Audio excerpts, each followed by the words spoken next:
Mertuaku tertawa puas saat memberiku jatah 1 juta rupiah sambil menghina. Tapi tawanya langsung mati seketika saat tahu isi amplop coklat yang kuberikan.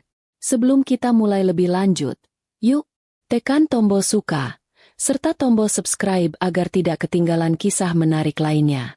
Dan jangan lupa absen asal kota Bapak Ibu di kolom komentar. Semoga rezeki kita semua dilancarkan, kesehatan kita diberkahi, dan keluarga kita selalu harmonis dalam lindungannya. Amin. Rumah harusnya jadi tempat paling nyaman sedunia untuk melepas lelah. Tapi teori itu batal total begitu aku melihat sandal-sandal berserakan di teras. Persis seperti ada rapat umum dadakan. Padahal aku baru saja pulang kerja. Badan rasanya remuk redam setelah seharian mengurus masalah di restoran yang tidak ada habisnya. Baru mau putar kunci, pintu sudah terbuka lebar dan aroma durian menusuk hidung. Baunya enak sih, tapi masalahnya aku tidak beli durian. Dan dompetku mulai bergetar ketakutan membayangkan siapa yang membelinya. Pemandangan di ruang tamu benar-benar menguji iman dan kesabaran. Di sana, duduk dengan santainya Ibu Tuti dan Risma, sementara suamiku, Aris, sedang asyik menjilati biji durian seolah itu makanan terakhir di bumi. Mereka bertiga duduk dengan kaki diangkat ke atas meja kaca yang baru kulep tadi pagi. Remah-remah makanan bertebaran di karpet bulu kesayanganku, menciptakan motif abstrak baru yang sangat menjengkelkan. Tidak ada sambutan hangat, tidak ada pertanyaan basa-basi seperti, "Sudah makan belum?" atau "Capek ya kerja seharian?" Yang ada hanya tatapan tajam dari Ibu Tuti, seolah aku adalah penagih utang yang datang di waktu yang salah. Aris bahkan tidak repot-repot berdiri untuk membantuku membawa tas laptop yang beratnya minta ampun. Dia cuma melirik sekilas, lalu kembali sibuk dengan ponselnya. Mungkin sedang membalas komentar netizen atau sekadar melihat video kucing lucu, entahlah. Suamiku itu memang punya bakat luar biasa dalam hal menjadi patung hiasan di rumah sendiri. Kalau ada lomba duduk diam sambil main ponsel, aku yakin Aris pasti juara tingkat nasional. Risma, adik iparku yang gayanya selangit tapi dompetnya selevel anak kos akhir bulan, cuma mendengus pelan melihat kedatanganku. Sepertinya keberadaanku di rumahku sendiri malah mengganggu acara piknik mereka. Belum sempat pantatku menyentuh kursi untuk duduk, suara Ibu Tuti sudah melengking memenuhi ruangan. Tanpa awalan, tanpa mukadimah, dia langsung menunjuk wajahku dengan jari telunjuknya yang penuh sisa durian. Dia bilang kalau mulai bulan ini, aturan main di rumah ini harus berubah total. Katanya, aku terlalu boros dan tidak becus mengatur uang. Padahal selama ini akulah yang menanggung semua biaya hidup, mulai dari listrik, air, sampai pulsa kuota Aris agar dia bisa tetap eksis di dunia maya. Logika Ibu Tuti memang seringkali melampaui batas nalar manusia biasa. Mungkin dia hidup di dimensi lain di mana yang bekerja keras justru yang disalahkan. Ibu Tuti menegakkan punggungnya, bersiap mengeluarkan titah Baginda Ratu. Dengan wajah serius yang dibuat-buat, dia bilang kalau gaji yang kudapatkan setiap bulan itu terlalu besar untuk dipegang perempuan sepertiku. Menurutnya, uang sebanyak itu bisa membuat istri jadi membangkang sama suami. Padahal, Aris sendiri tidak pernah protes soal uang selama perutnya kenyang dan rokoknya tersedia. Tapi tentu saja, Aris cuma manggut-manggut seperti boneka dashboard mobil, menyetujui apapun yang keluar dari mulut ibunya. Bagi Aris, ibunya adalah hukum. Dan aku hanyalah mesin ATM berjalan yang kebetulan numpang tidur di rumah ini. Kalimat selanjutnya yang keluar dari mulut Ibu Tuti benar-benar membuat darahku mendidih sampai ke ubun-ubun. Dia bilang, "Sini gajimu biar ku pegang. Kamu 1 juta aja buat beli pembalut." Dia mengatakannya dengan enteng, seolah 1 juta itu angka yang sangat dermawan untukku bertahan hidup sebulan di kota besar ini. Lalu, dia tertawa keras. Tawa yang terdengar sangat puas dan meremehkan.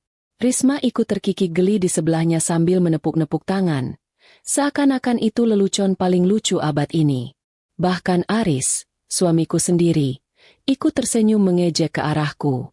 1 juta rupiah untuk sebulan, katanya. Mungkin Ibu Tuti pikir aku ini tanaman hias yang cuma butuh disiram air keran dan dijemur matahari pagi untuk hidup. Belum lagi dia menyebut, buat beli pembalut. Seolah kebutuhan perempuanku adalah satu-satunya pengeluaran yang penting. Harga dirinya sebagai mertua sepertinya sudah tergadai oleh rasa tamak yang tidak ada obatnya. Padahal, cicilan rumah ini, bensin mobil, belanja bulanan, sampai uang beda Ibu Tuti yang sering dia minta diam-diam ke Aris. Semuanya pakai uang siapa kalau bukan uangku? Tapi ya sudahlah. Orang serakah memang seringkali lupa ingatan mendadak kalau soal asal-usul uang.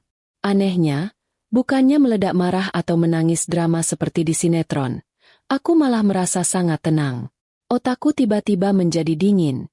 Sedingin es batu di warung kopi. Aku menatap mereka satu persatu. Merekam wajah-wajah penuh kemenangan semu itu. Wajah Ibu Tuti yang berminyak karena durian. Wajah Risma yang penuh iri dengki. Dan wajah Aris yang tanpa rasa bersalah. Mereka pikir aku diam karena takut. Atau karena aku sudah pasrah menerima nasib dijajah di rumah sendiri. Mereka tidak tahu kalau di dalam kepalaku, aku sedang menyusun pesta perpisahan yang paling meriah untuk mereka. Pelan-pelan, aku menarik napas panjang dan menghembuskannya perlahan. Aku berdiri tegak, merapikan baju kerjaku yang sedikit kusut.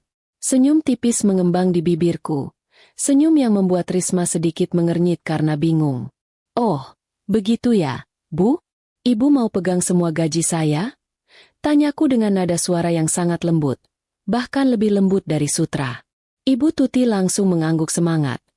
Matanya berbinar-binar membayangkan tumpukan uang yang akan dia kuasai. Dia pasti sudah punya daftar belanjaan panjang di kepalanya. Mulai dari perhiasan emas sampai baju kondangan baru untuk pamer ke tetangga. Tanpa banyak bicara lagi, aku melangkah menuju kamar tidur utama. Langkahku ringan. Seringan beban yang sebentar lagi akan terlepas dari pundakku. Aku membuka lemari, mengambil sebuah amplop coklat tebal yang sudah kusiapkan sejak seminggu lalu. Amplop ini memang sudah menunggu momen yang tepat untuk keluar kandang, dan sepertinya Tuhan mengirimkan momen itu hari ini lewat mulut pedas Ibu Tuti.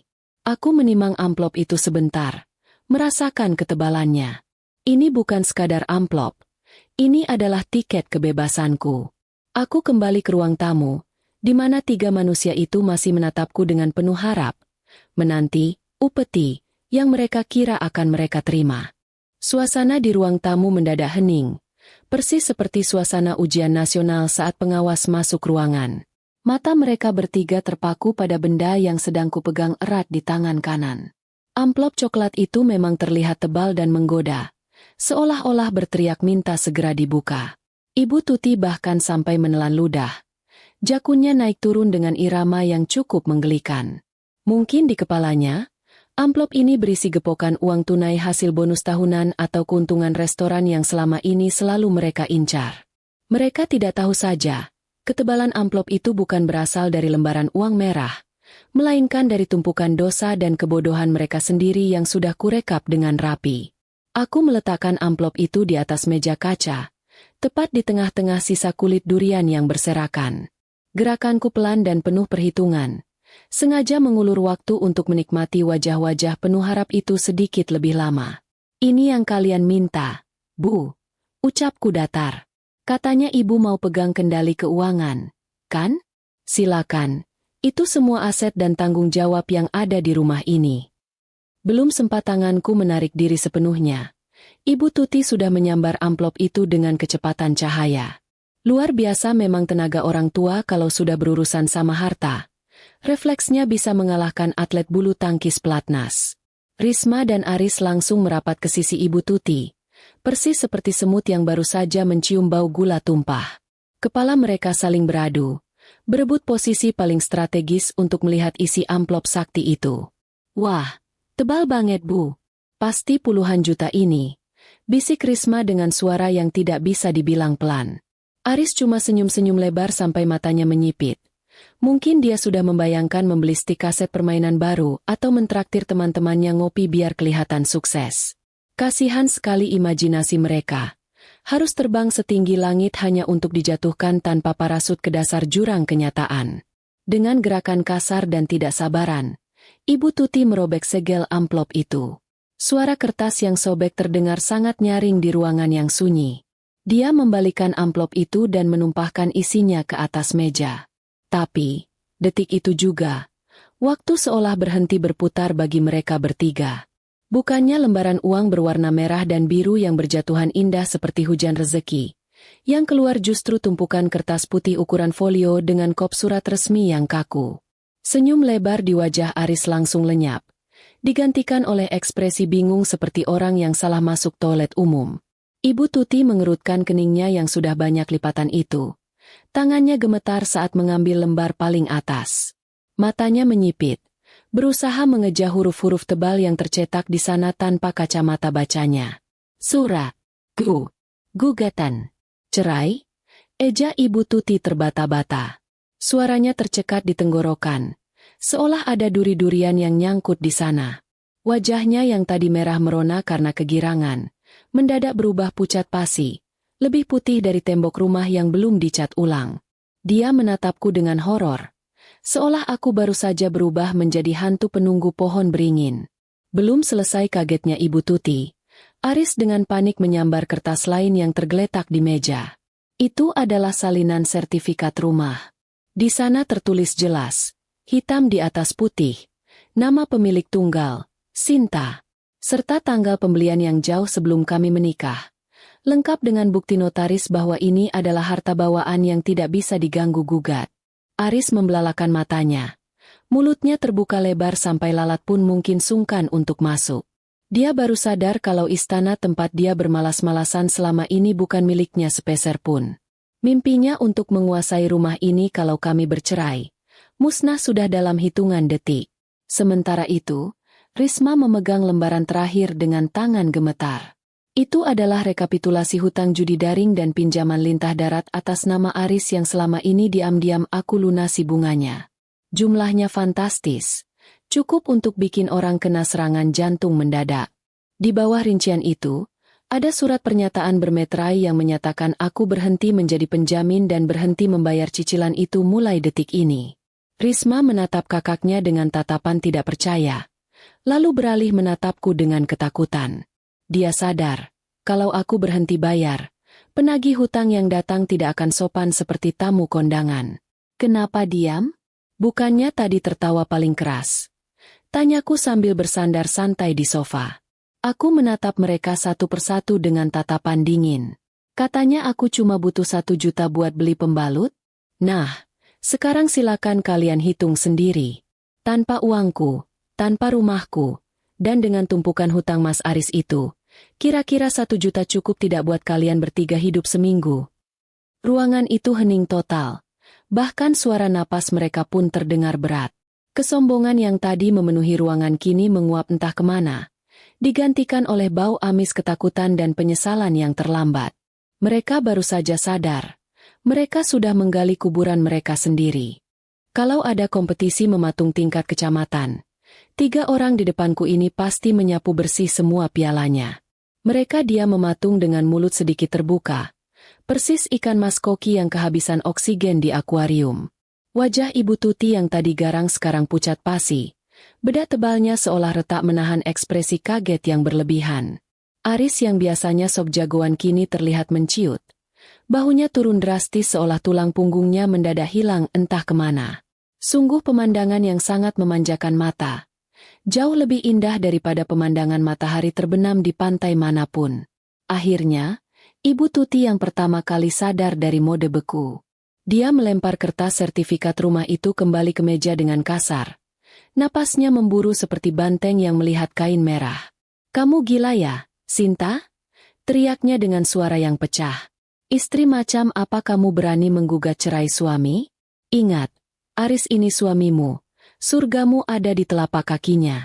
Rumah ini juga rumah dia. Jangan serakah kamu jadi perempuan." Logika Ibu Tuti memang ajaib. Dia lupa kalau surga tidak mungkin ada di telapak kaki suami yang hobi judi dan membiarkan istrinya diperas ibunya sendiri. Aku hanya tersenyum miring, menatap Ibu Tuti dengan rasa kasihan yang dibuat-buat. "Ibu salah baca atau memang pura-pura tidak paham?" Tanyaku santai sambil menunjuk kertas sertifikat itu dengan dagu. Di situ tertulis jelas nama saya. Tanggal belinya 3 tahun sebelum saya menikah sama anak ibu. Jadi secara hukum negara dan agama, Aris tidak punya hak 1 ubin pun di rumah ini. Kecuali kalau ibu mau menghitung debu yang menempel di jendela, itu bolehlah dibawa pulang. Ibu Tuti gelagapan. Matanya bergerak liar mencari alasan lain. Tapi mulutnya terkunci rapat karena kalah telak. Melihat ibunya terpojok, Aris mencoba mengambil alih situasi dengan jurus andalannya, merayu. Dia bangkit dari sofa. Wajahnya yang tadi pucat kini dipaksa memasang ekspresi memelas yang menjijikan. Dia mencoba meraih tanganku, tapi aku langsung mundur selangkah, seolah tangannya mengandung virus mematikan. "Sayang, jangan begini dong," ucapnya dengan suara dilembut-lembutkan, terdengar seperti suara kucing kejepit pintu. "Masalah gaji itu kan cuma bercandaan ibu. Kami cuma mau ngetes kesabaran kamu. Masa gara-gara bercandaan kamu sampai minta cerai? Kita bicarakan baik-baik ya, Dek." Aku tertawa kecil. Tawa yang kering tanpa rasa humor. "Bercanda," kata Mas. Tanyaku sambil menatap matanya tajam. "Hutang judi 150 juta itu bercanda juga? Tagihan pinjaman yang bunganya mencekik leher itu lelucon juga? Selama ini aku diam, Mas. Aku lunasi diam-diam karena aku mau jaga nama baikmu. Tapi balasan kalian apa? Malah minta aku hidup dengan 1 juta sebulan." Aku menggelengkan kepala. "Maaf Mas, warung amal sudah tutup. Kalau mau tes kesabaran, silakan tes di jalanan sana, jangan di rumahku." Risma yang dari tadi diam sambil memegang kertas rincian hutang kakaknya, tiba-tiba bersuara lirih. "Tapi Mbak Sinta, kalau Mbak cerai sama Mas Aris, terus yang bayar sisa hutang ini siapa? Terus aku sama ibu tinggal di mana?" Pertanyaan polos yang didasari ketakutan akan kemiskinan itu terdengar sangat egois. Dia tidak peduli rumah tanggaku hancur. Yang dia pedulikan cuma siapa yang akan menjadi sapi perah penggantiku. "Ya mana aku tahu, Risma. Itu kan bukan urusanku lagi," jawabku enteng sambil mengangkat bahu. "Kan Mas Aris laki-laki, kepala keluarga. Pasti dia bisa dong cari uang sendiri. Atau mungkin kamu bisa bantu kakakmu? Katanya tas dan sepatu kamu mahal-mahal, coba dijual saja, lumayan buat bayar bunga hutang seminggu." Wajah Risma langsung merah padam. Entah karena malu atau marah karena koleksi barang mewahnya yang dibeli pakai uangku itu terancam punah. Aku melirik jam dinding. Jarum jam terus berputar dan aku sudah sangat ingin mandi air hangat lalu tidur nyenyak tanpa gangguan parasit. "Sudah ya, drama malam ininya cukup sekian," kataku tegas, memotong niat Ibu Tuti yang sepertinya mau memulai pidato babak kedua. "Aku kasih waktu kalian 10 menit. Silakan kemasi barang-barang pribadi kalian yang ada di kamar tamu. Ingat, cuma barang pribadi. Jangan coba-coba bawa barang milikku, apalagi toples kue di meja itu." 10 menit? Pekik Ibu Tuti histeris. "Kamu mengusir kami malam-malam begini? Kamu mau kami tidur di mana? Tegas sekali hatimu, Sinta." "Loh, katanya tadi gaji saya mau ibu pegang semua? Berarti ibu pintar atur uang dong? Pasti ibu punya tabungan banyak buat sewa hotel atau setidaknya beli tenda camping." Sindirku pedas. 10 menit dimulai dari sekarang. Kalau lewat 1 detik saja kalian masih di sini, jangan salahkan aku kalau satpam komplek yang bertindak. Dan asal kalian tahu, satpam di sini galak-galak. Apalagi kalau tahu ada tamu yang bikin onar. Tanpa menunggu jawaban mereka, aku berbalik badan dan berjalan masuk ke kamar, meninggalkan 3 manusia yang kini kelabakan seperti kebakaran jenggot. Suara langkah kaki panik dan omelan Ibu Tuti yang bersahutan di belakangku terdengar seperti musik kemenangan di telingaku. Suara gaduh dari arah kamar tamu terdengar seperti sedang ada tawuran antar warga rebutan sembako murah. Aku berdiri bersandar di ambang pintu sambil melipat tangan di dada, memantau pergerakan mereka layaknya mandor proyek yang galak. Ibu Tuti terlihat paling sibuk. Tangannya menyambar baju-baju di lemari dan melemparnya sembarangan ke dalam tas jinjing besar yang entah dapat dari mana. Risma malah menangis sesenggukan di pojok kasur sambil memeluk botol-botol perawatan wajahnya, seolah dia sedang dipisahkan dari belahan jiwanya. Sementara Aris, dia cuma mondar-mandir tidak jelas seperti setrikaan rusak, mengambil satu baju lalu menaruhnya lagi, benar-benar gambaran manusia yang kehilangan arah hidup. Dasar kebiasaan buruk memang susah hilang. Tangan Ibu Tuti terlihat sangat gatal ingin mengambil apa saja yang berkilau.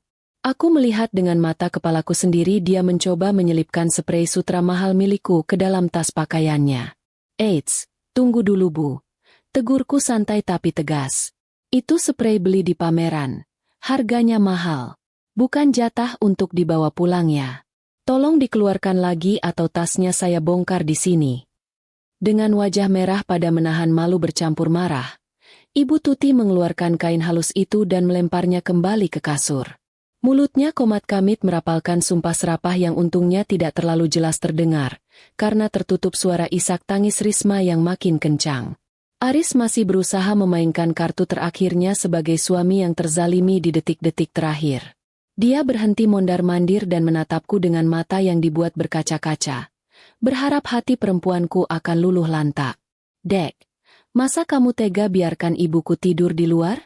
Ini sudah malam, anginnya jahat. Ucapnya memelas. Aku hanya melirik jam tangan, mengabaikan drama murahan itu. Angin malam memang jahat, Mas. Tapi lebih jahat mana sama mulut orang yang minta istri hidup 1 juta sebulan sementara dia foya-foya? Lagi pula, Mas kan laki-laki.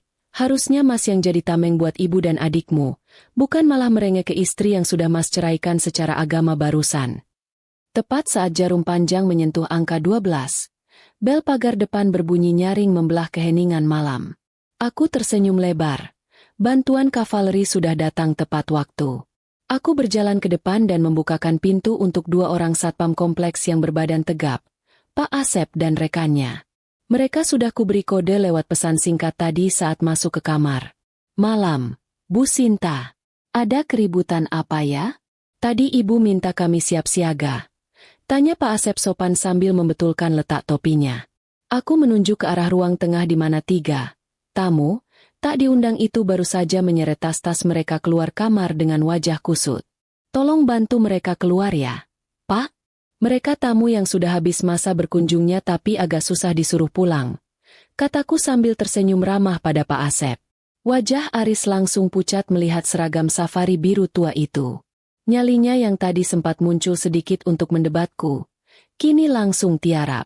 Ibu Tuti mencoba berteriak protes, menuduhku menelantarkan orang tua. Tapi Pak Asep dengan tegas namun tetap sopan langsung mengangkat tas besar Ibu Tuti dan membawanya ke arah gerbang. Mari Bu, Mas, Mbak. Tidak enak sama tetangga kalau ribut-ribut jam segini. Silakan dilanjut di luar saja, ucap Pak Asep dengan nada yang tidak menerima penolakan. Pemandangan selanjutnya adalah parade paling menyedihkan sekaligus paling memuaskan sepanjang sejarah hidupku tinggal di rumah ini. Ibu Tuti berjalan tertatih-tatih sambil mengomel panjang pendek. Risma berjalan sambil menunduk menyeret kakinya yang beralaskan sandal jepit karena sepatu hak tingginya patah terinjak saat panik tadi. Dan Aris berjalan paling belakang dengan kepala tertunduk dalam. Tidak ada lagi gaya sok kuasa. Tidak ada lagi tawa mengejek. Mereka terlihat seperti rombongan lenong yang bubar jalan karena panggungnya rubuh. Aku mengiringi mereka sampai ke batas pagar, memastikan tidak ada satupun kerikil halaman rumahku yang terbawa di saku mereka. Begitu mereka melewati garis gerbang, Pak Asep langsung menutup pintu besi yang tinggi itu dengan bunyi klang yang sangat merdu di telingaku. Aris sempat berbalik, memegang jeruji pagar besi dan menatapku dengan tatapan nanar. Mungkin berharap aku akan berubah pikiran di detik terakhir seperti di film-film romantis. Sayangnya, ini film horor bagi mereka, dan aku sutradaranya. Selamat malam, Mas. Semoga sukses dengan uang 1 jutanya. Ucapku sambil melambaikan tangan kecil. Aku mematikan lampu teras, membiarkan mereka berdiri dalam kegelapan di pinggir jalan aspal yang dingin, lalu melenggang masuk ke dalam rumah yang kini terasa sangat luas, sejuk, dan yang paling penting, bebas dari hama. Tidur nyenyak tanpa gangguan dengkuran Aris atau suara televisi Ibu Tuti yang volumenya setara konser dangdut ternyata adalah kenikmatan duniawi yang tiada tara. Namun, baru saja aku hendak memejamkan mata dan berkelana ke alam mimpi. Ponselku yang tergeletak di nakas bergetar hebat. Layarnya menyala terang dalam kegelapan kamar, menampilkan rentetan pesan masuk dari aplikasi bank. Sepertinya, di luar sana ada 3 orang panik yang sedang berusaha membobol benteng pertahanan keuanganku. Aku meraih ponsel itu sambil menahan tawa, membayangkan adegan komedi yang sedang berlangsung di mesin penarikan uang tunai depan kompleks. Benar saja dugaanku, Notifikasi itu memberitahukan adanya percobaan penarikan tunai yang gagal. Sekali, 2 kali, sampai 5 kali dalam waktu 1 menit. Aris pasti sedang keringat dingin di depan mesin itu, menekan tombol angka dengan jari gemetar, berharap mesinnya salah baca atau tiba-tiba memuntahkan uang karena kasihan. Sayang sekali, Mas, kartu yang kamu pegang itu statusnya cuma kartu tambahan. Induknya ada di tanganku, dan tombol blokir sementara sudah kutekan sejak kalian sibuk mengemasi baju tadi. Jadi, silakan saja berdiskusi sama mesin itu sampai pagi. Uangnya tidak akan keluar biarpun kamu menangis darah. Aku bisa membayangkan wajah Ibu Tuti saat melihat layar mesin menampilkan tulisan, transaksi ditolak. Dia pasti sedang memukuli mesin itu dengan tas tangannya, menuduh mesin itu rusak atau bersekongkol denganku. Risma mungkin sedang gigit jari, sadar kalau malam ini dia tidak akan bisa tidur di kasur empuk hotel berbintang seperti yang biasa mereka pamerkan di media sosial. Karma itu memang kerjanya cepat. Lebih cepat dari layanan pesan antar makanan yang biasa Aris pesan pakai uangku. Rasanya puas sekali melihat notifikasi kegagalan itu. Seolah-olah itu adalah skor pertandingan di mana aku menang telak tanpa balas. Belum puas dengan kegagalan di mesin ATM. 10 menit kemudian masuk lagi notifikasi baru. Kali ini dari sebuah hotel bintang 3 yang letaknya tidak jauh dari perumahan kami. Rupanya mereka masih punya nyali dan gengsi untuk mencoba menginap di tempat yang layak. Padahal uang tunai di dompet Aris paling cuma cukup buat beli nasi goreng 3 bungkus. Notifikasi itu berbunyi sama, transaksi ditolak. Kartu kredit yang Aris banggakan di depan teman-temannya itu kini tidak lebih berharga dari potongan plastik bekas mainan anak-anak. Aku tertawa kecil di balik selimut. Membayangkan resepsionis hotel memandang mereka dengan tatapan iba campur curiga saat kartu itu tidak bisa digesek. Kenyataan pahit pasti sedang menampar mereka bolak-balik sekarang. Selama ini mereka hidup di atas awan. Lupa menapak bumi karena ada aku yang selalu menyediakan landasan empuk berupa uang. Sekarang, landasan itu hilang. Mereka jatuh bebas ke aspal kenyataan. Aris yang tidak punya tabungan speser pun karena gajinya, yang tidak seberapa itu, selalu habis untuk judi, Risma yang pengangguran tapi gayanya selangit, dan Ibu Tuti yang cuma mengandalkan jatah bulanan dariku. Gabungan 3 manusia ini sekarang memiliki total kekayaan yang mungkin kalah dari pengamen di perempatan jalan. Keesokan paginya, aku terbangun dengan perasaan segar bugar yang luar biasa. Sambil menyeruput teh hangat di teras, Pak Asep, satpam kompleks yang semalam mengusir mereka, lewat depan rumah sambil senyum-senyum penuh arti. Dia mampir sebentar ke pagar. Sepertinya gatal ingin menyampaikan laporan pandangan mata. Bu Sinta, itu mantan suami sama keluarganya semalam bikin heboh di pos satpam depan. Lapor Pak Asep sambil terkekeh. Mereka mau pinjam uang buat ongkos taksi. Katanya dompet ketinggalan. Tapi saya bilang saya lagi tanggal tua. Akhirnya mereka jalan kaki sambil marah-marah. Bu. Terus saya lihat mereka masuk ke penginapan murah yang di gang belakang pasar itu. Aku hampir menyemburkan teh hangatku mendengar laporan itu. Penginapan di gang belakang pasar? Itu tempat yang terkenal lembab. Kasurnya keras seperti papan setrikaan. Dan nyamuknya seukuran lalat buah. Bayangkan, Ibu Tuti yang kulitnya sensitif dan Risma yang tidak bisa tidur kalau AC tidak dingin, harus meringkuk di kamar sempit yang bau apek. Terima kasih infonya, Pak Asep. Bapak memang juara. Ujarku sambil menyelipkan uang tips ke tangan Pak Asep sebagai tanda terima kasih atas kerja kerasnya menjaga keamanan dan kewarasan lingkunganku. Siangnya, Aris menelepon. Tumben sekali dia punya pulsa. Mungkin hasil memalak adiknya atau sisa recehan terakhir. Aku mengangkat telepon itu dengan mode pengeras suara sambil memotong kuku. Santai sekali. Dek, kamu benar-benar keterlaluan ya. Suara Aris terdengar serak dan panik. Latar belakang suaranya bising sekali, terdengar seperti suara klakson dan teriakan tukang parkir. Kartu aku kenapa tidak bisa dipakai semua? Ibu sakit ini. Risma kelaparan. Kamu mau membunuh kami pelan-pelan. Loh, Mas Aris lupa. Jawabku tenang sambil meniup kuku. Kan semalam Mas dan Ibu sendiri yang bilang. Gaji saya mau dipegang Ibu? Nah, sekarang saya lagi belajar hidup hemat sesuai saran Ibu. Uang saya simpan rapat-rapat. Tidak boleh keluar sembarangan. Kan 1 juta cukup buat beli pembalut. Masa buat makan kalian bertiga yang katanya orang kaya tidak cukup? Coba dihitung lagi. Mungkin kalkulator Mas Aris yang rusak. Tanpa menunggu jawaban atau makian lanjutan, aku memutus sambungan telepon. Biar saja mereka menikmati sensasi menjadi manusia mandiri seutuhnya, tanpa subsidi silang dariku. Selamat datang di dunia nyata, sayangku. Hidup itu memang seperti roda, tapi khusus untuk keluarga Mas Aris, sepertinya rodanya bukan cuma berputar ke bawah, tapi copot dan menggelinding masuk ke dalam selokan yang hitam pekat. Kabar burung memang terbang lebih cepat dari pesawat jet. Siang ini, aku mendapat laporan pandangan mata dari salah satu teman lamaku yang kebetulan tinggal di kawasan padat penduduk di pinggiran kota. Katanya, dia melihat rombongan sirkus, maksudku, mantan suami dan keluarganya, sedang mengangkut barang-barang ke sebuah kontrakan petak di dalam gang sempit yang motor saja harus miring kalau mau lewat. Tempat tinggal baru mereka ini sangat jauh dari kata layak, apalagi mewah. Bayangkan saja, sebuah kamar ukuran 3x3 meter yang harus menampung 3 ego manusia yang besarnya selangit. Dindingnya bukan beton kokoh, melainkan triplek tipis yang kalau dipukul sedikit keras mungkin akan bolong. Tidak ada lagi pendingin ruangan yang menghembuskan angin surga. Yang ada hanya kipas angin kecil berkarat yang suaranya berisik seperti mesin parut kelapa. Itu pun kalau mereka ingat untuk beli pulsa listrik. Kalau tidak, ya selamat menikmati sensasi mandi uap gratis setiap saat. Aku bisa membayangkan betapa tersiksanya Ibu Tuti di sana. Wanita yang biasanya tidak bisa tidur kalau spraynya bukan katun Jepang itu, kini harus menggelar tikar plastik di atas lantai semen yang dingin dan lembab. Aromaterapi yang biasa dia cium di rumahku, wangi lavender atau vanila, kini berganti menjadi aroma got yang menyengat, perpaduan antara bau sampah basah dan air cucian warga. Mungkin Ibu Tuti akan menganggap ini sebagai ujian hidup, padahal sebenarnya ini cuma konsekuensi logis dari mulutnya yang terlalu ringan menghina rezeki orang lain. Risma pasti jadi sasaran empuk nyamuk-nyamuk nakal di sana.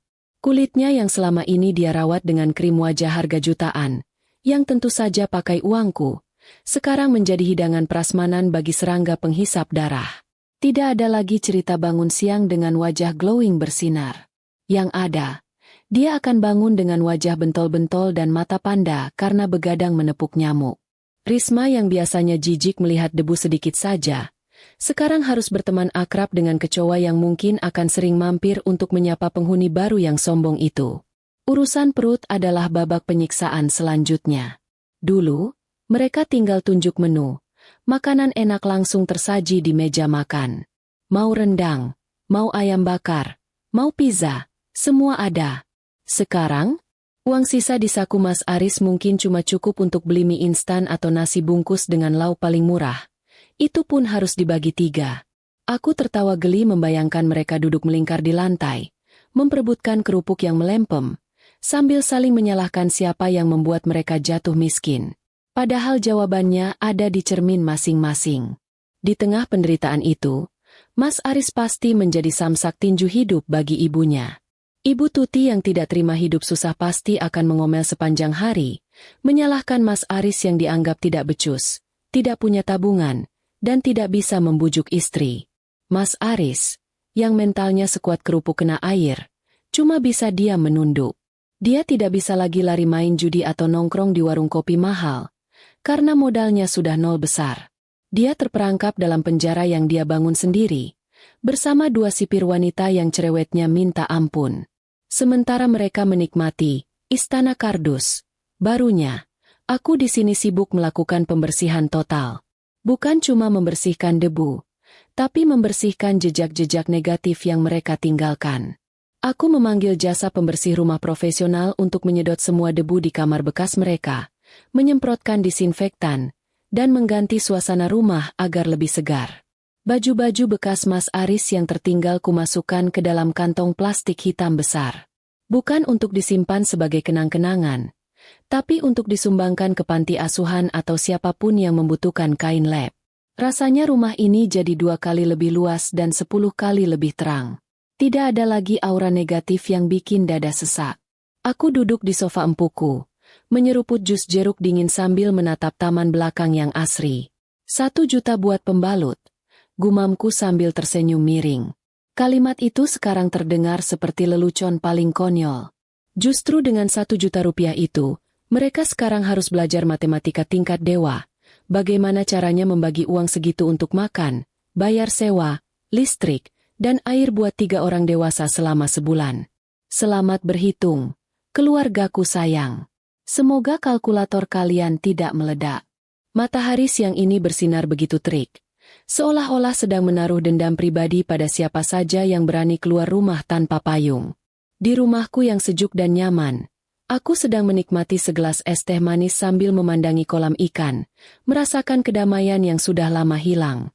Namun, angin kabar, yang entah kenapa selalu punya jalur khusus ke telingaku, membawa cerita tentang nasib 3 manusia yang baru saja terbuang dari sini. Cerita ini begitu detail, sampai-sampai aku bisa membayangkan adegannya di kepalaku seperti sedang menonton film layar lebar dengan kualitas definisi tinggi. Di seberang sana, di sebuah warung makan pinggir jalan yang berdebu dan penuh lalat, sebuah drama kehidupan sedang memasuki babak paling menyakitkan bagi Mas Aris dan pasukan sirkusnya. Mari kita bayangkan sejenak kondisi mereka setelah beberapa hari menjadi penghuni Istana Kardus. Wajah Risma yang biasanya mulus karena perawatan rutin jutaan rupiah, kini mulai terlihat kusam dan berminyak, persis seperti gorengan yang lupa ditiriskan.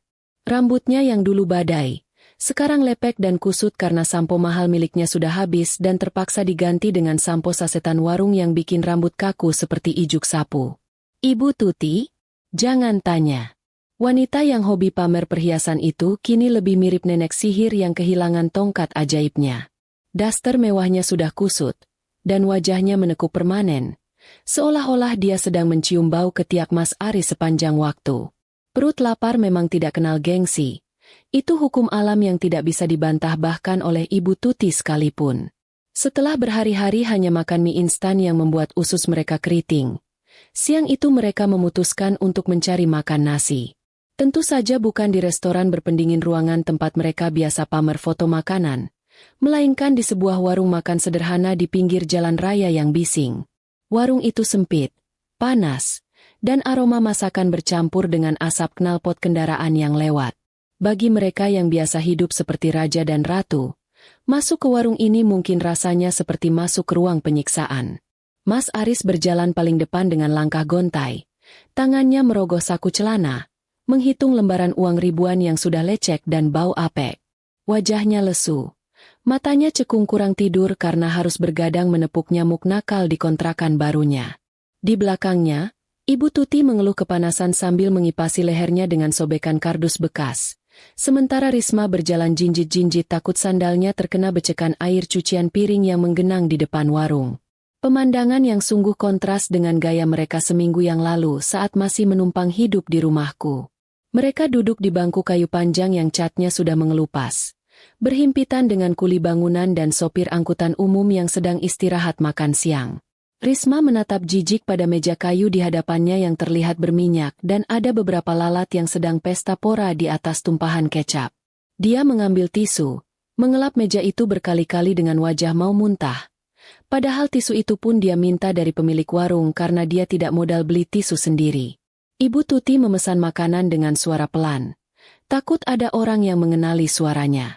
Nasi separuh, sayur nangka, sama kuah gulai saja, jangan pakai daging, pesannya lirih. Sungguh pesanan yang sangat menyedihkan untuk ukuran mantan sosialita komplek. Saat mereka sedang berusaha menelan nasi yang rasanya mungkin hambar karena bercampur air mata penyesalan, perhatian pengunjung warung teralihkan oleh suara televisi tabung cembung yang bertengger di atas lemari pendingin minuman. Televisi itu model lama. Warnanya kadang berubah jadi ungu dan suaranya agak kresek-kresek, tapi masih cukup jelas untuk ditonton. Acara yang sedang tayang adalah sebuah program bincang-bincang bisnis yang sangat populer, dipandu oleh pembawa acara terkenal yang botak dan berkacamata hitam. Judul acaranya tertulis besar di layar, Kisah Sukses Pengusaha Wanita, dari nol menjadi ratu kuliner. Awalnya, Mas Aris dan keluarganya tidak peduli. Mereka terlalu sibuk meratapi nasib dan menghitung sisa uang kembalian. Tapi kemudian, Suara pembawa acara yang berat dan berwibawa itu menyebutkan sebuah nama yang sangat familiar di telinga mereka. Pemirsa, tamu kita hari ini adalah sosok yang sangat inspiratif. Dia adalah pemilik tunggal dari jaringan Restoran Rasa Nusantara, yang kini memiliki 50 cabang di seluruh Pulau Jawa. Mari kita sambut Ibu Sinta. Seketika itu juga, gerakan tangan Mas Aris yang hendak menyuapkan nasi ke mulutnya terhenti di udara. Sendok aluminium tipis itu gemetar hebat, menjatuhkan butiran nasi kembali ke piring. Ibu Tuti yang sedang mengunyah sayur nangka langsung tersedak. Matanya melotot nyaris keluar dari kelopaknya, menatap layar televisi seolah melihat hantu di siang bolong. Risma. Dia menjatuhkan kerupuk yang baru saja digigitnya. Mulutnya menganga lebar sampai lalat bisa masuk dan bertelur di sana kalau dia tidak hati-hati. Di layar televisi yang buram itu, muncullah sosokku. Ya, aku. Sinta yang mereka kenal sebagai istri penurut. Sinta yang mereka hina. Sinta yang mereka hargai cuma 1 juta rupiah. Tapi Sinta di layar kaca itu terlihat berbeda. Aku mengenakan blazer tenun modern yang elegan, riasan wajah yang segar dan berkelas, serta senyum percaya diri yang memancarkan aura kesuksesan. Tidak ada lagi Sinta yang memakai daster kumal saat di rumah. Yang ada adalah Sinta sang juragan besar. Selamat siang, terima kasih sudah mengundang saya. Ucapku di televisi dengan suara yang tenang dan berwibawa. Pembawa acara langsung memberondongku dengan pertanyaan seputar bisnis. Dan disitulah, bom atom kebenaran mulai meledak satu persatu, menghancurkan sisa-sisa kewarasan keluarga Mas Aris. Bu Sinta, banyak orang yang belum tahu kalau Anda ini sebenarnya pemilik tunggal, bukan sekadar pengelola. Kenapa selama ini memilih untuk tidak terlalu menonjolkan diri? Tanya pembawa acara. Aku di televisi tersenyum bijak. Saya percaya, padi semakin berisi semakin merunduk. Lagi pula, saya ingin melihat siapa orang-orang yang tulus berteman dengan saya tanpa memandang harta. Dan ya, saya memang merahasiakan total aset saya, bahkan dari orang terdekat, untuk menghindari hal-hal yang tidak diinginkan. Jawabku diplomatis. Jawaban yang sebenarnya adalah sindiran halus untuk lintah darat yang kini sedang menontonku sambil bengong di warung Tegal. Ibu Tuti meremas ujung meja kayu dengan kuat. Kukunya memutih. Telinganya terasa panas mendengar kata aset dan pemilik tunggal. Otaknya yang biasanya lemot kalau soal pelajaran sekolah, mendadak jadi secepat kalkulator pedagang pasar kalau soal uang. 50 cabang restoran. Pemilik tunggal. Omzet miliaran rupiah. Semua angka itu berputar-putar di kepalanya, menciptakan pusing yang luar biasa. Dia baru sadar, selama ini dia bukan sedang memalak seorang manajer restoran biasa, tapi dia sedang memalak seorang konglomerat kuliner. Dan dia cuma minta 1 juta? Betapa bodohnya dia. Betapa ruginya dia. Mas Aris menatap layar dengan pandangan kosong, seolah jiwanya baru saja dicabut paksa. Dia teringat bagaimana dia sering meremehkanku, menyuruhku masak air, mencuci baju kotornya, dan memintaku berhemat.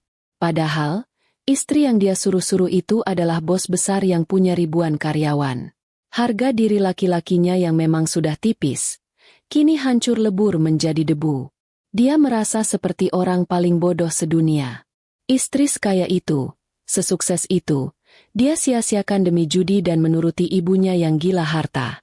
Kalau saja dia bersikap baik sedikit, mungkin sekarang dia sedang duduk di kursi direktur, bukan di kursi kayu warung yang ada bekas permen karetnya. Risma adalah yang paling histeris. Dia tiba-tiba berdiri, menunjuk-nunjuk layar televisi dengan jarinya yang gemetar. Itu kakak iparku. Itu Mbak Sinta. Teriaknya dengan suara melengking yang membuat seluruh pengunjung warung menoleh kaget. Ibu, lihat Bu, itu Mbak Sinta. Dia punya restoran banyak, Bu. Hartanya miliaran. Orang-orang di warung menatap Risma dengan tatapan aneh. Mereka melihat penampilan Risma yang lusuh, rambut acak-acakan, dan wajah berminyak, lalu membandingkannya dengan sosok wanita anggun dan berkelas di televisi. Tidak ada satupun yang percaya.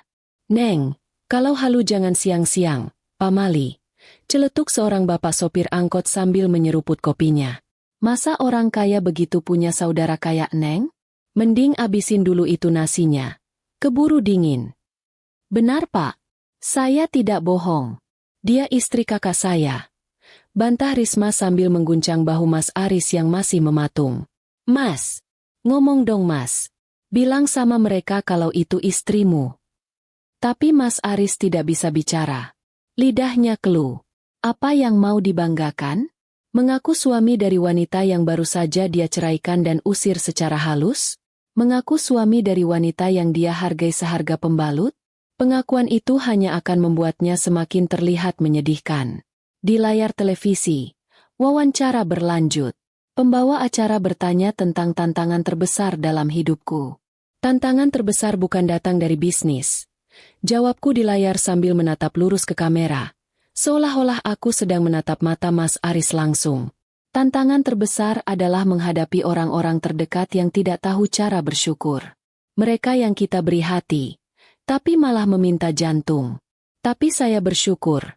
Sekarang beban itu sudah lepas. Saya merasa lebih ringan, lebih bebas untuk berkarya. Kalimat itu menampar wajah mereka bertiga lebih keras daripada tamparan fisik manapun. Ibu Tuti merasakan dadanya sesak.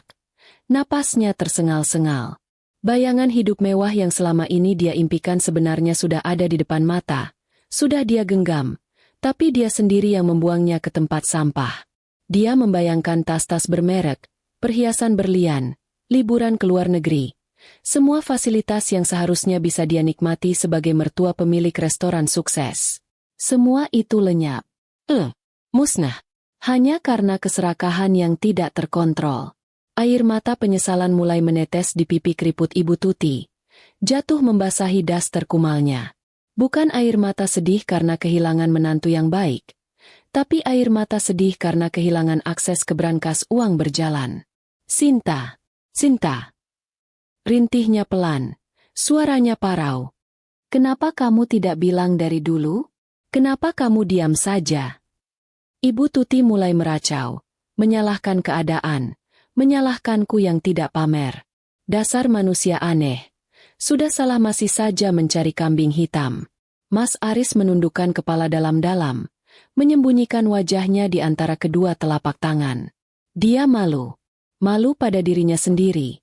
Malu pada pengunjung warung, dan malu pada kenyataan. Dia ingat betapa angkuhnya dia saat melempar senyum mengejek ketika ibunya meminta gajiku. Dia ingat betapa sok kuasanya dia saat aku menyodorkan amplop coklat itu. Ternyata, yang ada di dalam amplop itu bukan sekadar surat cerai, tapi surat pemecatan dirinya dari kehidupan yang nyaman. Dia baru saja di PHK dari status suami jutawan. Risma kembali duduk lemas di bangku. Tenaganya habis setelah berteriak-teriak tanpa hasil. Dia menatap nanar sisa nasi dan kuah gulai di piringnya. Makanan yang tadi rasanya lumayan, sekarang terasa seperti pasir di lidahnya. Dia melihat kembali ke layar televisi, melihat tas tangan yang diletakkan di samping kursi dudukku. Itu tas edisi terbatas yang harganya setara dengan harga mobil baru. Dulu, dia sering merengek minta dibelikan tas palsu di pasar. Padahal kakak iparnya sanggup membelikan pabrik tasnya sekalian kalau dia mau bersikap sopan sedikit. Bodoh, kita bodoh banget. Bisik Risma pada dirinya sendiri. Pemilik warung yang berbadan subur datang menghampiri meja mereka dengan wajah judes. Malah pada bengong nonton TV. Itu nasinya dimakan atau cuma dipolototin? Kalau sudah selesai bayar dulu, banyak yang mau duduk. Teguran kasar itu menyentak mereka kembali ke dunia nyata yang kejam. Dunia di mana mereka bukan siapa-siapa. Dunia di mana mereka harus menghitung uang receh untuk membayar makanan yang bahkan tidak habis mereka makan. Dengan tangan gemetar, Mas Aris mengeluarkan uang terakhir dari dompetnya. Dia menyerahkan uang itu pada pemilik warung dengan hati yang hancur berkeping-keping. Saat mereka berjalan keluar dari warung itu, langkah kaki mereka terasa sangat berat. Seolah ada bola besi yang diikatkan di pergelangan kaki.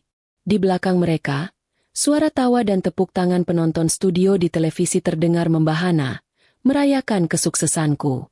Suara itu mengiringi kepergian mereka, menjadi musik latar paling tragis untuk sebuah penyesalan yang terlambat.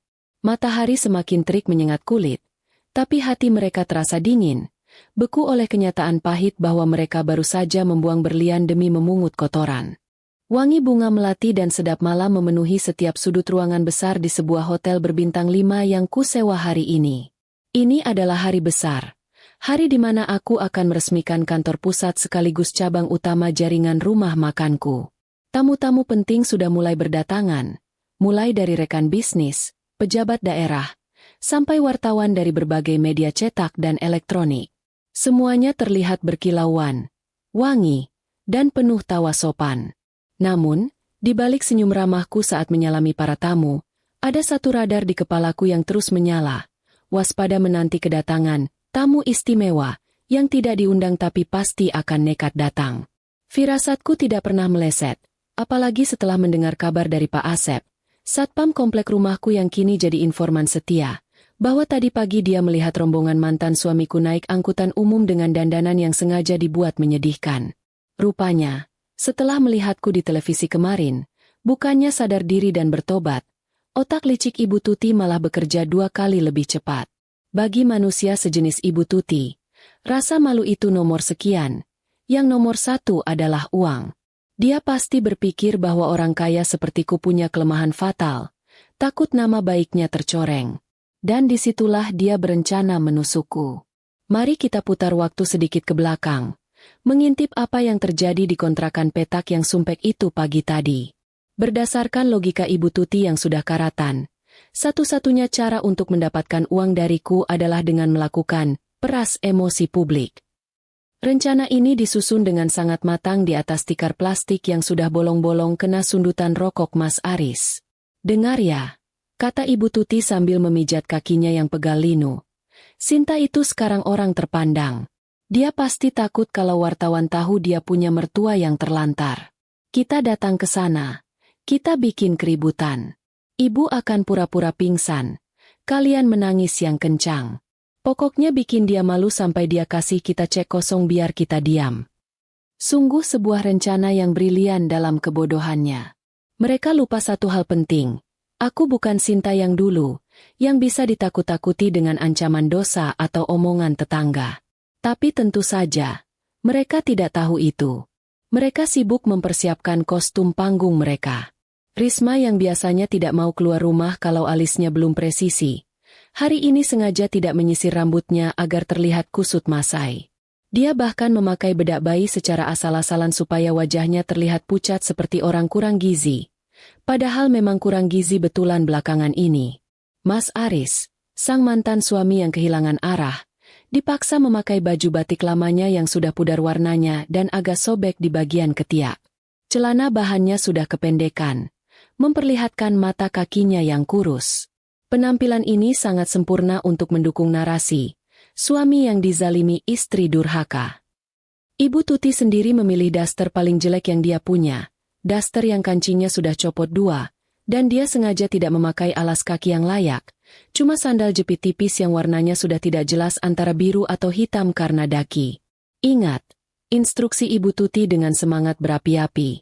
Jangan ada yang senyum. Muka harus ditekuk. Mata harus berair. Kalau perlu, Aris, kamu oleskan sedikit balsem di bawah mata biar kelihatan habis menangis semalaman. Mas Aris cuma manggut-manggut pasrah. Dia sudah tidak punya daya untuk melawan. Perutnya yang lapar lebih dominan daripada akal sehatnya. Dalam bayangannya, kalau rencana ini berhasil, dia bisa makan rendang daging sepuasnya hari ini, bukan lagi makan nasi kecap. Perjalanan mereka menuju hotel tempat acaraku berlangsung adalah sebuah perjuangan tersendiri. Mereka harus oper angkutan umum 3 kali, berdesak-desakan dengan penumpang lain yang membawa ayam dan sayuran pasar. Aroma tubuh mereka yang sudah beberapa hari jarang mandi karena malas antre air di kamar mandi umum, kini bercampur dengan keringat dan debu jalanan. Risma beberapa kali hampir muntah karena mual, tapi Ibu Tuti terus menyemangatinya dengan iming-iming uang miliaran rupiah yang, katanya, sebentar lagi akan mereka dapatkan. Sesampainya di depan hotel, kemegahan bangunan itu sempat membuat nyali mereka menciut. Lampu kristal besar yang menggantung di lobi terlihat sangat mengintimidasi bagi orang yang di kantongnya cuma ada uang receh. Mobil-mobil mewah mengilap menurunkan tamu-tamu berjas rapi. Satpam hotel yang bertugas di pintu depan berdiri tegap dengan seragam yang lebih mahal daripada harga diri mereka bertiga digabung. Tapi, rasa lapar dan keserakahan adalah bahan bakar yang kuat. Ibu Tuti menarik napas panjang, memasang wajah paling menderita sedunia, lalu memberi kode pada anak-anaknya. "Ayo, mulai," bisiknya. Mereka melangkah menuju pintu masuk utama.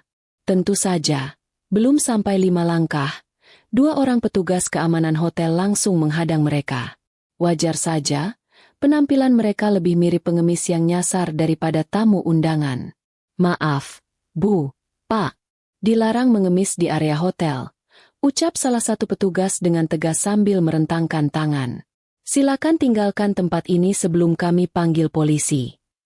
Inilah momen yang ditunggu-tunggu Ibu Tuti. Bukannya pergi, dia malah menjatuhkan dirinya ke lantai marmer yang dingin. Gubrak! Suaranya cukup kencang karena tulang tuanya beradu dengan lantai keras. "Tolong! Tolong saya!" teriak Ibu Tuti dengan suara yang melengking, memecah ketenangan lobi hotel. "Saya bukan pengemis. Saya mertua pemilik acara ini. Sinta. Sinta menantuku. Keluar kamu. Nak, tega sekali kamu membiarkan ibumu diusir seperti anjing." Aktingnya luar biasa totalitas. Mungkin kalau ada piala citra untuk kategori drama queen jalanan, Ibu Tuti pemenangnya. Risma langsung berjongkok di samping ibunya, memeluk tubuh wanita tua itu sambil menangis meraung-raung. "Ibu sabar, Bu. Mbak Sinta memang sudah berubah. Dia sudah lupa sama kita." Isaknya kencang. Air mata buayanya mengalir deras berkat bantuan balsem tadi. Mas Aris berdiri di belakang mereka dengan wajah memelas. Meremas-remas tangannya seolah dia adalah suami yang paling tidak berdaya di dunia. "Maafkan kami, Pak. Kami cuma mau bertemu istri saya. Saya rindu istri saya," ucapnya pada satpam yang kini terlihat bingung. Keributan itu seketika menarik perhatian orang-orang di lobi. Beberapa tamu yang baru datang berhenti melangkah, berbisik-bisik sambil menunjuk ke arah kerumunan. Kamera ponsel mulai bermunculan, merekam kejadian itu. Inilah yang diinginkan Ibu Tuti. Viral. Dia yakin, semakin banyak yang merekam, semakin terpojok posisiku. Dalam kepalanya, dia sudah membayangkan aku akan lari tergopoh-gopoh keluar, bersimpuh di kakinya, meminta maaf sambil menyodorkan koper berisi uang agar dia berhenti berteriak. Di dalam ruang acara, asisten pribadiku, Wulan, mendekatiku dengan wajah panik. Dia membisikkan sesuatu di telingaku. "Bu Sinta, di depan ada keributan." Keluarga mantan suami ibu datang. Mereka teriak-teriak dan guling-guling di lantai. Satpam mau seret mereka pergi. Tapi wartawan mulai mendekat. "Bagaimana, Bu?" Aku tersenyum tipis. Sangat tipis. Aku sudah menduga ini akan terjadi.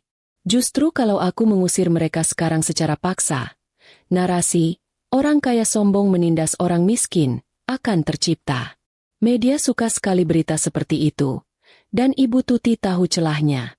Tapi, Ibu Tuti lupa kalau dia sedang bermain catur dengan orang yang memegang semua bidak rajanya. "Jangan diusir, Wulan," jawabku tenang sambil merapikan letak kerudungku. "Biarkan mereka masuk." Wulan melongo. Matanya membulat. "Masuk, Bu? Tapi mereka bau, kotor, dan bikin malu. Nanti acara ibu hancur. Percaya sama saya. Justru kalau tidak diselesaikan sekarang, mereka akan terus jadi benalu seumur hidup.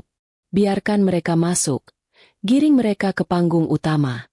Bilang sama satpam, perlakukan mereka seperti tamu VVIP yang terlambat datang. Perintahku tegas." Wulan mengangguk ragu, lalu berlari kecil menuju pintu depan untuk menyampaikan titahku. Aku kembali menatap panggung yang megah dengan layar besar di belakangnya. Layar itu sedianya akan memutar profil perusahaan, tapi sepertinya kontennya harus kuganti sedikit. Aku memberi kode pada tim teknisi di pojok ruangan. "Siapkan file cadangan yang saya kasih tadi pagi. Tunggu aba-aba saya," ujarku lewat mikrofon kecil yang terpasang di kerah bajuku. Teknisi itu mengacungkan jempol. Siap sedia. Kembali ke lobi depan. Ibu Tuti masih asyik meraung-raung. "Sinta, keluar kamu. Jangan sembunyi di balik ketiak uangmu. Ingat dosa, Sinta. Surga itu di telapak kaki mertua. Teriakannya semakin menjadi-jadi karena dia merasa di atas angin melihat banyak orang yang merekam. Beberapa ibu-ibu sosialita yang tidak tahu cerita sebenarnya mulai menatap Iba. Kasihannya, tega banget menantunya. Bisik salah satu dari mereka. Mendengar itu, semangat Ibu Tuti makin membara. Dia merasa sudah memenangkan opini publik. Tiba-tiba, Wulan datang membelah kerumunan. Dengan wajah ramah yang dipaksakan, dia menyapa Ibu Tuti yang masih tergeletak di lantai. "Maaf, Ibu mertua Bu Sinta ya? Mari, silakan masuk. Bu Sinta sudah menunggu di dalam. Beliau rindu sekali sama Ibu." Mendengar itu, tangisan Ibu Tuti berhenti mendadak seperti keran air yang diputar tutup. Dia saling pandang dengan Risma dan Mas Aris. Mata mereka berbinar penuh kemenangan. "Tuh kan, apa Ibu bilang?" Bisik Ibu Tuti pada anak-anaknya saat Wulan membantu dia berdiri. Dia takut kita bikin malu lebih parah. Sebentar lagi kita bakal mandi uang, Nak." Mereka bertiga berjalan masuk mengikuti Wulan dengan dagu diangkat tinggi-tinggi, seolah mereka adalah pemilik tempat itu. Padahal, aroma tubuh mereka yang menyengat membuat beberapa tamu yang berpapasan langsung menutup hidung dan menyingkir. Mas Aris mencoba merapikan rambutnya yang lepek dengan air ludah, berharap terlihat sedikit ganteng saat bertemu istrinya lagi. Risma berjalan sambil melirik sinis ke arah tamu-tamu wanita yang berpakaian bagus. Dalam hatinya dia berkata, "Tunggu saja, besok aku yang bakal pakai baju lebih mahal dari kalian." Saat pintu ruang utama dibuka, udara sejuk dari pendingin ruangan dan wangi makanan lezat langsung menyambut mereka. Mata Ibu Tuti membelalak melihat kemewahan di dalam sana. Lampu gantung kristal, meja-meja bundar dengan taplak sutra, dan gunungan makanan di sudut ruangan. Perut Mas Aris berbunyi kencang, krucuk-krucuk, tidak tahu malu. Mereka berjalan membelah kerumunan tamu undangan yang kini terdiam melihat kedatangan tiga makhluk asing ini. Aku berdiri di atas panggung yang agak tinggi, memegang mikrofon, menatap kedatangan mereka dengan senyum yang sulit diartikan. Mereka berjalan menuju ke arahku dengan percaya diri yang luar biasa. Ibu Tuti bahkan sempat melambaikan tangan ke arah wartawan yang langsung mengarahkan kamera ke mereka. Dia pikir ini karpet merah untuknya. Begitu sampai di depan panggung, Ibu Tuti melepaskan pegangan Wulan dan kembali memulai dramanya. Dia menunjuk ke arahku yang berdiri di atas. "Sinta, akhirnya kamu berani menampakkan diri. Lihat kami. Lihat ibumu ini. Kami kelaparan. Kami diusir. Sementara kamu pesta pora di sini. Di mana hati nuranimu? Hah?" Suaranya menggema lewat pengeras suara ruangan yang kebetulan bocor menangkap teriakannya. Wartawan langsung merangsek maju. Lampu kilat kamera berkedip-kedip cepat seperti lampu diskotik. Mas Aris mengambil kesempatan itu untuk ikut berteriak. "Dek Sinta, masih pantaskah kamu disebut istri? Kamu biarkan suamimu tidur di lantai, sementara kamu tidur di hotel mewah. Kamu durhaka, Dek, durhaka." Risma tidak mau kalah. Dia berteriak, "Kembalikan hak kami. Kamu curang. Kamu ambil semua harta Mas Aris." Suasana ruangan menjadi riuh rendah. Tamu-tamu undangan mulai berbisik-bisik. Nadanya terdengar tidak enak. Ada yang mencibir. Ada yang bingung. Reputasiku dipertaruhkan di detik ini. Kalau aku salah langkah sedikit saja, hancurlah semua yang kubangun. Tapi aku tidak gentar. Aku membiarkan mereka menumpahkan semua isi perut kotor mereka. Semakin banyak mereka bicara, semakin dalam lubang yang mereka gali. "Sudah bicaranya, Bu, Mas, Risma?" Tanyaku lewat mikrofon dengan suara lembut namun tegas, yang seketika membuat ruangan hening kembali. "Terima kasih sudah datang jauh-jauh ke sini. Penampilan kalian sungguh totalitas sekali. Saya hargai usahanya." Ibu Tuti mendengus kasar. "Jangan banyak omong. Kami tidak butuh basa-basi busukmu. Kami butuh keadilan. Kami minta ganti rugi. Atau kami tidak akan pergi dari sini dan akan terus berteriak sampai semua orang tahu betapa kejamnya kamu." Ancamnya dengan mata melotot. Ganti rugi ya? Aku mengangguk-angguk pelan, seolah sedang mempertimbangkan tawaran bisnis. Baiklah, karena kalian sudah meminta perhatian semua orang di sini, bagaimana kalau kita lihat dulu prestasi kalian selama menjadi keluarga saya? Supaya adil, biar semua tamu di sini tahu, keadilan macam apa yang sebenarnya kalian tuntut. Tanpa menunggu jawaban mereka, aku mengangkat tangan kanan, memberi kode pada teknisi lampu dan layar. Mas, tolong diputar videonya. Volume maksimal ya. Lampu ruangan meredup. Sorot mata semua orang, termasuk Ibu Tuti, Mas Aris, dan Risma, beralih ke layar raksasa di belakangku yang mulai menyala terang. Mereka belum sadar bahwa apa yang akan tampil di sana bukanlah video profil perusahaan yang membosankan, melainkan sebuah film dokumenter pendek berjudul Keserakahan.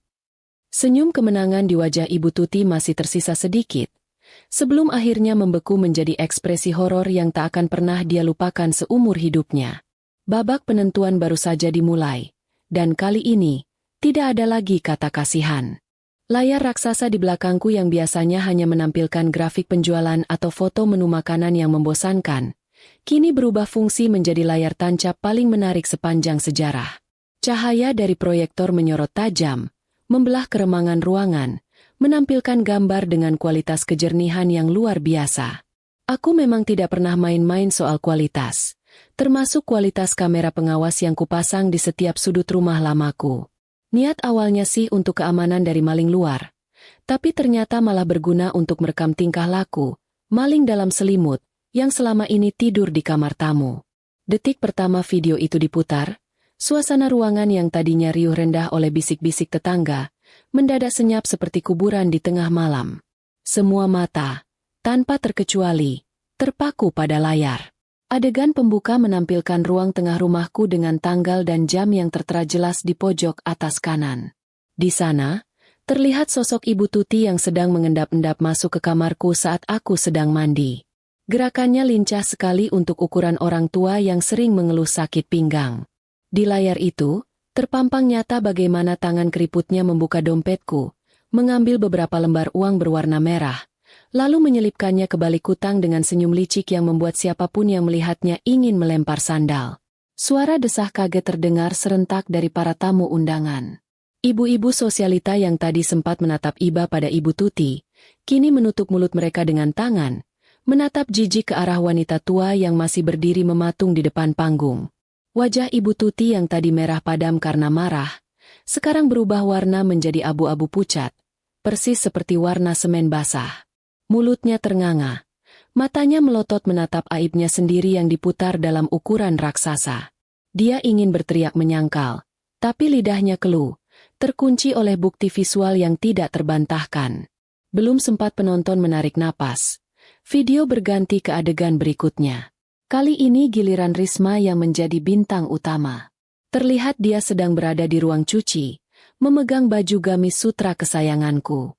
Bukannya mencuci dengan hati-hati, dia malah menggunting bagian ketiak baju itu sambil tertawa-tawa sendiri. Suara tawanya terdengar jelas lewat pengeras suara ruangan yang menggelegar. Biar tahu rasa si pelit itu, pakai baju bolong ke kantor, ucap Risma di dalam video itu. Sontak, sorakan cemoohan mulai terdengar dari arah belakang. Dasar adik ipar tidak tahu diri. Sudah numpang, merusak lagi. Teriak salah satu tamu yang sepertinya sudah tidak tahan melihat kelakuan ajaib keluarga ini. Risma gemetar hebat. Dia mencoba menutupi wajahnya dengan rambutnya yang kusut, tapi percuma. Semua orang sudah melihat wajah aslinya, baik wajah di panggung maupun wajah busuknya di layar. Dia yang tadi berteriak lantang menuntut keadilan, sekarang menciut sekecil kutu beras. Adegan pamungkas adalah gong dari segala gong. Video beralih ke momen malam pengusiran itu. Kualitas suaranya jernih sekali, menangkap setiap frekuensi kesombongan yang keluar dari mulut mereka. Aris terlihat duduk santai sambil merokok di dalam ruangan ber-AC, sesuatu yang sangat dilarang tapi sering dia langgar. Lalu terdengar suara Ibu Tuti yang legendaris itu. Sini gajimu biar ku pegang. Kamu 1 juta aja buat beli pembalut. Suaranya menggema, memantul di dinding-dinding ballroom hotel, menusuk telinga setiap orang yang hadir. Di video itu, mereka bertiga tertawa terbahak-bahak. Tawa yang terdengar sangat jahat dan merendahkan. Hening. Kali ini keheningannya berbeda. Bukan hening karena kaget, tapi hening karena ngeri. Para tamu undangan, yang rata-rata adalah orang berpendidikan dan punya tata krama, merasa mual melihat perilaku sekeji itu. Bagaimana mungkin seorang mertua tega berkata seperti itu pada menantu yang sudah menampungnya? Bagaimana mungkin seorang suami ikut tertawa saat istrinya dihina? Aku menatap mereka dari atas panggung dengan tatapan datar. 1 juta rupiah, ucapku pelan lewat mikrofon, memecah keheningan.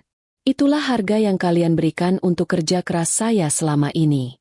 Dan sekarang, kalian datang ke sini, berguling-guling di lantai, menuntut harta yang bukan hak kalian, sambil berteriak kalau saya yang jahat. Aku menggelengkan kepala pelan. Kalian bukan korban. Kalian adalah pelaku yang sedang memanen hasil perbuatan kalian sendiri. Ibu Tuti tiba-tiba menjerit histeris, berusaha memecah fokus penonton. Itu bohong. Itu rekayasa. Videonya diedit. Sinta itu tukang tipu. Dia pakai dukun buat bikin video itu. Tuduhnya membabi buta sambil menunjuk-nunjuk layar. Tapi tidak ada yang percaya. Zaman sekarang, orang sudah pintar membedakan mana editan mana asli. Lagi pula, ekspresi ketakutan di wajah mereka saat video itu diputar adalah bukti paling valid yang tidak bisa dipalsukan. Wartawan yang tadi siap membela keluarga teraniaya, kini berbalik arah menyerang. Mereka merangsek maju, bukan untuk memotret Sinta yang jahat, tapi untuk mengambil gambar wajah-wajah penipu itu dari jarak dekat. Lampu kilat kamera menghajar wajah Ibu Tuti tanpa ampun, membuatnya silau dan semakin panik. Pertanyaan-pertanyaan tajam mulai dilontarkan. Bu, apa benar Ibu sering mencuri uang menantu? Mas, kok tega ikut ketawa waktu istri dihina? Mbak, apa motifnya merusak baju kakak ipar? Mas Aris mencoba kabur. Dia menarik tangan ibunya dan adiknya untuk mundur. Tapi langkah mereka terhalang oleh kerumunan orang yang melingkari mereka dengan tatapan menghakimi. Mereka terperangkap di tengah lingkaran manusia yang muak. Aris yang tadi sok jagoan berteriak-teriak minta keadilan. Sekarang keringat dinginnya mengucur deras sampai membasahi baju batiknya yang sudah bau apek. Dia menatapku dengan tatapan memohon. Tatapan anjing yang terjepit. Dek Sinta, tolong Dek bilang sama mereka ini cuma salah paham. Cicitnya pelan. Suaranya hampir tidak terdengar karena kalah oleh suara jepretan kamera. Salah paham. Aku tertawa kecil. Mas, mencuri itu bukan salah paham. Itu pidana. Memalsukan tanda tangan untuk pinjaman uang juga bukan salah paham. Itu kejahatan. Tepat setelah aku mengucapkan kalimat itu, pintu samping ruangan terbuka lebar. 4 orang berseragam polisi masuk dengan langkah tegap, didampingi oleh pengacara perusahaanku. Suasana ruangan semakin tegang. Tamu-tamu undangan otomatis membelah diri, memberi jalan bagi aparat penegak hukum itu. Wajah Mas Aris langsung berubah menjadi seputih kertas HVS. Lututnya lemas.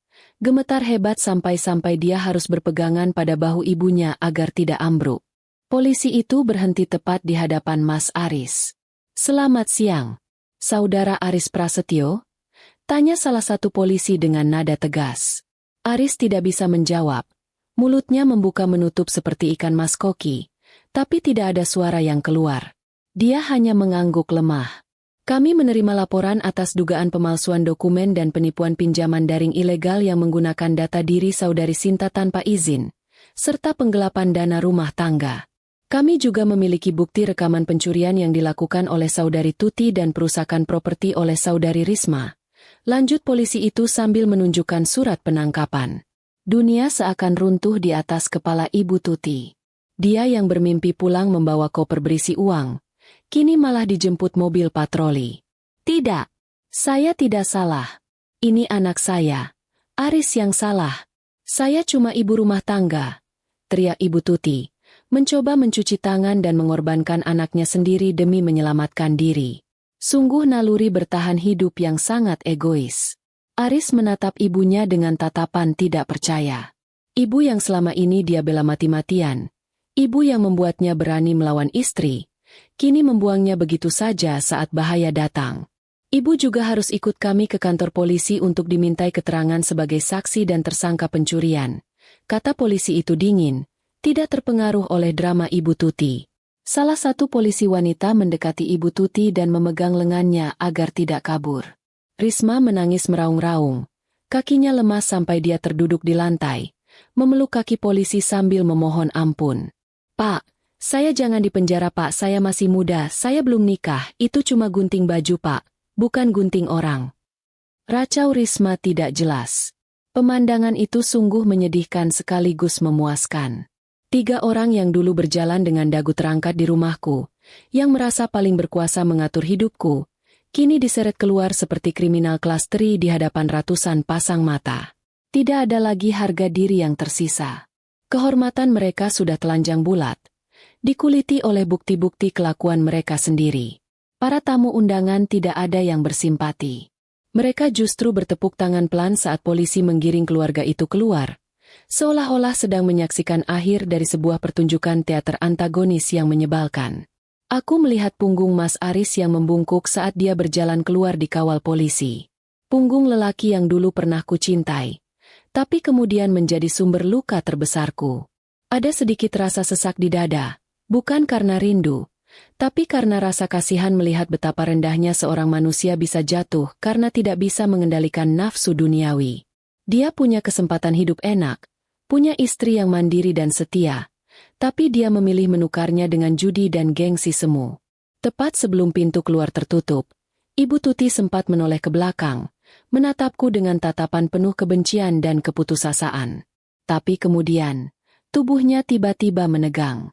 Matanya melotot ke atas, dan mulutnya miring ke satu sisi. Tubuhnya ambruk berat ke lengan polisi yang memeganginya. "Pak, ibunya pingsan." Ini kejang," teriak polisi wanita itu panik. Suasana di pintu keluar menjadi kacau balau. Ibu Tuti terkena serangan stroke, tubuhnya tidak kuat menahan guncangan mental yang bertubi-tubi. Malu, takut, dan marah yang meledak bersamaan. Aku hanya menghela napas panjang dari atas panggung. Karma itu memang punya cara kerja yang unik. Dia tidak perlu dipanggil. Dia datang sendiri membawa tagihan lengkap beserta bunganya. Aku memberi isyarat pada Wulan untuk mematikan layar dan menyalakan kembali lampu ruangan. "Maaf atas gangguan kecil ini, Bapak Ibu sekalian," ucapku tenang, berusaha mengembalikan suasana acara. "Mari kita lanjutkan makan siangnya. Jangan biarkan hal buruk merusak selera makan kita."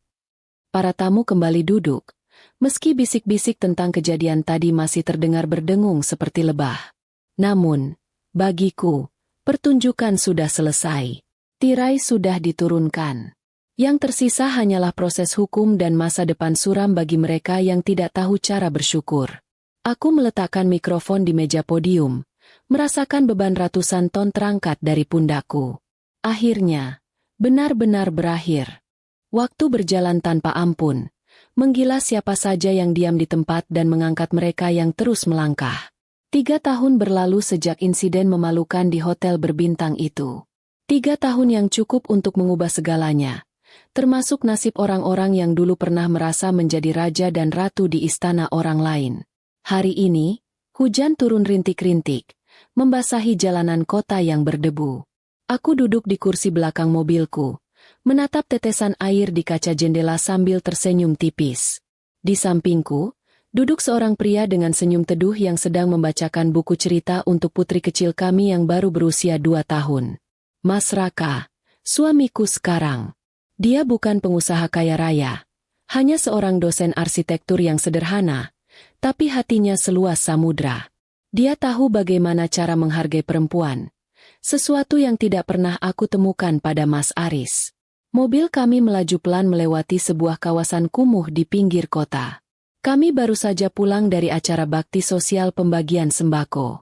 Mataku tanpa sengaja menangkap pemandangan yang membuat hatiku berdesir. Di depan sebuah warung makan sederhana yang dindingnya penuh jelaga asap, terlihat seorang wanita kurus kering sedang berjongkok di dekat got. Tangannya yang keriput dan kasar sibuk menggosok tumpukan piring kotor yang menggunung. Wajahnya terlihat jauh lebih tua dari usia sebenarnya. Rambutnya diikat asal-asalan dengan karet gelang, dan ada gurat kelelahan yang permanen di dahinya. Itu Risma. Adik ipar yang dulu hobinya pamer tas palsu dan menghina baju kerjaku, kini menjadi buruh cuci piring dengan bayaran harian. Dia terlihat sedang dimarahi oleh pemilik warung, seorang ibu-ibu gemuk yang berkacak pinggang sambil menunjuk noda di piring yang belum bersih. Risma hanya menunduk, tidak berani melawan. Kemana perginya Risma yang sombong? Kemana perginya suara lantang yang dulu berteriak menuntut hak waris? Semuanya lenyap, terkubur di bawah tumpukan piring kotor dan kenyataan hidup yang keras. Aku tahu, gaji hariannya itu habis bukan untuk membeli bedak, tapi untuk membeli popok dewasa dan obat-obatan murah bagi ibunya. Ya, Ibu Tuti masih hidup, tapi hidup dalam kondisi yang mungkin bagi sebagian orang lebih buruk daripada mati. Serangan stroke hari itu membuatnya lumpuh total separuh badan. Dia hanya bisa berbaring di atas kasur tipis di kontrakan sempit mereka, menatap langit-langit yang berjamur, ditemani sepi dan bau apek. Mulutnya yang dulu tajam setajam silet, kini miring dan sulit bicara. Dia hanya bisa mengerang. Setiap kali ingin minum atau buang air. Ironisnya, satu-satunya orang yang merawatnya adalah Risma, anak yang dulu dia ajarkan untuk menjadi sombong dan manja. Sekarang, Risma harus memandikan ibunya, mengganti popoknya, dan menyuapinya bubur tawar setiap hari. Aku mendengar kabar bahwa Ibu Tuti sering menangis sendirian di malam hari. Mungkin dia menyesal. Mungkin dia rindu masa-masa tinggal di rumahku yang nyaman, tidur di kasur empuk, dan makan enak tanpa perlu bekerja. Tapi penyesalan itu tidak bisa memutar waktu. Dia harus menelan pil pahit hasil didikannya sendiri. Anak laki-laki kesayangannya, harapan masa depannya, kini mendekam di balik jeruji besi. Mas Aris divonis 3 tahun penjara karena kasus pemalsuan dokumen dan penipuan berlapis. Di dalam penjara, kabarnya dia menjadi bulan-bulanan narapidana lain karena sifatnya yang lembek dan suka mengeluh. Mantan, tuan muda, yang tidak pernah angkat galon air itu, kini harus menjadi tukang pijat bagi kepala preman di bloknya hanya demi mendapatkan sebatang rokok atau jatah nasi tambahan. Badannya kurus, kulitnya menghitam, dan tatapan matanya kosong. Tidak ada lagi Aris yang bergaya parlente. Yang ada hanyalah Aris, narapidana nomor 305, yang hidupnya diatur oleh bel penjara. Aku pernah mendapat surat dari Mas Aris setahun yang lalu. Surat yang ditulis di kertas kusam dengan tulisan tangan yang berantakan. Isinya penuh dengan kata-kata manis dan permohonan maaf. Dia bilang dia sudah berubah. Dia bilang dia masih mencintaiku. Dan dia memohon agar aku mau menjenguknya barang sekali saja. Dia bahkan menyisipkan kalimat, "Aku rindu masakanmu, Dek." Aku hanya membacanya sekilas, lalu membakarnya di wastafel dapur. Rindu masakanku? Lucu sekali. Dulu saat aku memasak dengan cinta, dia malah membuang makananku karena kurang asin dan lebih memilih beli makanan di luar pakai uangku. Sekarang, biarlah dia menikmati rindu itu sendirian bersama nasi cadong penjara yang kerasnya seperti kerikil. "Sayang, lihat apa?" tanya Mas Raka lembut, membuyarkan lamunanku. Aku menoleh padanya dan tersenyum. "Tidak ada, Mas. Cuma melihat masa lalu yang sudah jauh tertinggal di spion." Mas Raka mengangguk mengerti. Tangannya menggenggam tanganku hangat. "Masa lalu itu spion. Cukup dilihat sesekali biar kita hati-hati. Tapi jangan dipelototi terus, nanti nabrak." Kami tertawa kecil. Tawa bahagia yang tulus. Bukan tawa mengejek seperti yang dulu sering kudengar di rumah ini. Mobil kami terus melaju, meninggalkan sosok Risma yang masih berjibaku dengan sabun colek dan lemak piring. Aku tidak merasa dendam lagi. Tapi aku juga tidak berniat turun dari mobil untuk memberikan bantuan ala malaikat penolong. Aku sudah memberikan pelajaran paling berharga dalam hidup mereka. Kemandirian. Biarlah mereka belajar berdiri di atas kaki sendiri, merasakan betapa sulitnya mencari uang 1 juta rupiah yang dulu mereka tertawakan. Karma itu unik. Dia tidak perlu alamat lengkap, tidak perlu kode pos, dan tidak pernah salah orang. Dia datang diam-diam, menyusup lewat celah kesombongan, dan meledak pada waktunya. Bagi Ibu Tuti, Mas Aris, dan Risma, karma bukan lagi sekadar konsep abstrak, melainkan teman tidur mereka setiap malam. Teman yang mengingatkan bahwa setiap perbuatan ada harganya, dan tagihannya harus dibayar lunas, tunai maupun cicilan seumur hidup.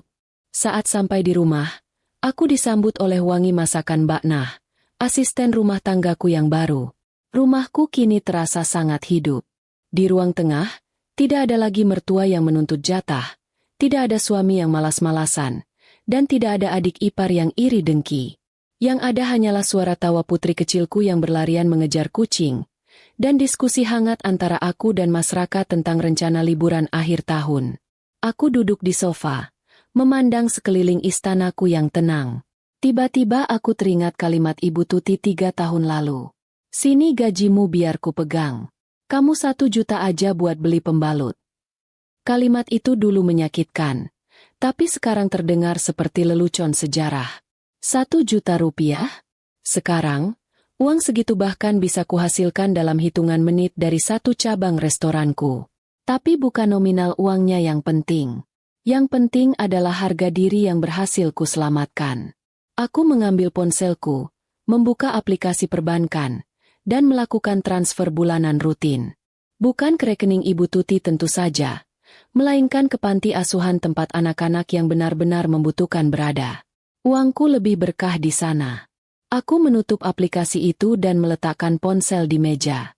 Hidup terus berjalan. Mereka yang di masa lalu biarlah menjadi penonton dari kejauhan, menyaksikan bahwa pohon yang dulu ingin mereka tebang, kini tumbuh semakin tinggi, rindang, dan berbuah manis, namun buahnya bukan lagi untuk mereka nikmati.